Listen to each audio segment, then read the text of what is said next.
Joining me today, I have Erin Acorn. She is a teacher at Bruce Middle School. What grade do you teach, Erin?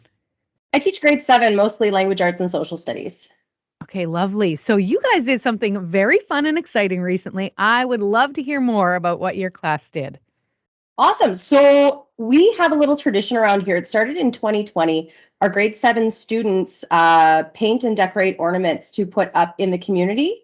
It started in 2020 when we were all kind of forced to lock ourselves down and stay away from each other. And our students, when looking at the concept of mental health and how to take care of ourselves and others, we wanted to find a way to reach out into the community and give something back to make people smile during a time when everything was really hard and challenging. So we painted ornaments and we put them up in the green space in front of Grace Hospital so that when people were going out for walks in the community to get together with people in pretty much the only way we could, it gave them something to look at and something to cheer them up and just kind of put smiles on people's faces. So the project kind of grew over the past 2 years, and our grade 7 classes since then have all participated in this project. That is amazing. Okay, so Yeah. we've gone through 2 years of the pandemic. You decide, let's do it again.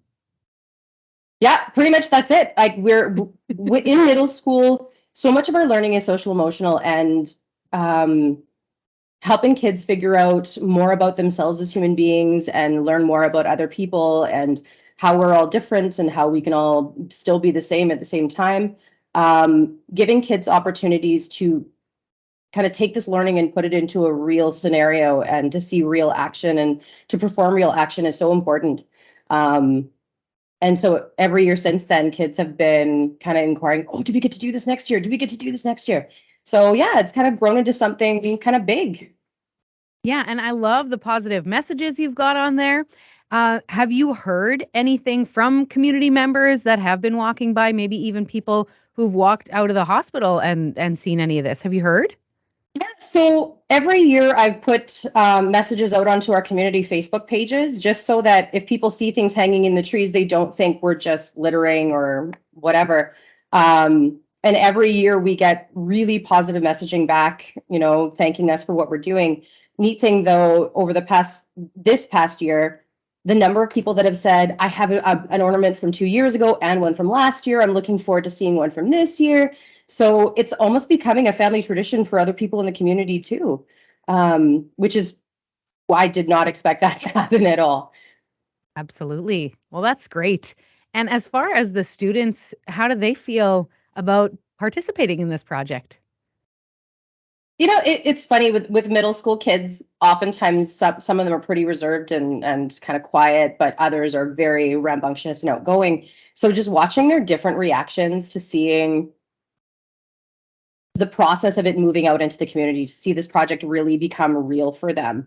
It's neat, whether it's just the kind of the look in people's eyes or the way that they talked when we were going out on this walk. I'm really interested to see in the next couple of days to see if these kids start going for walks with their families and seeing if they're going to take an ornament. And yeah, it's just neat seeing this whole thing come to life.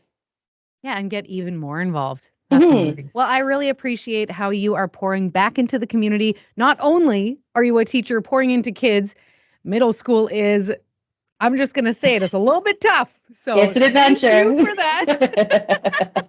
Thank you for that and pouring back into the community. Really appreciate it. Thank you, Erin. Well, thank you for giving us this time.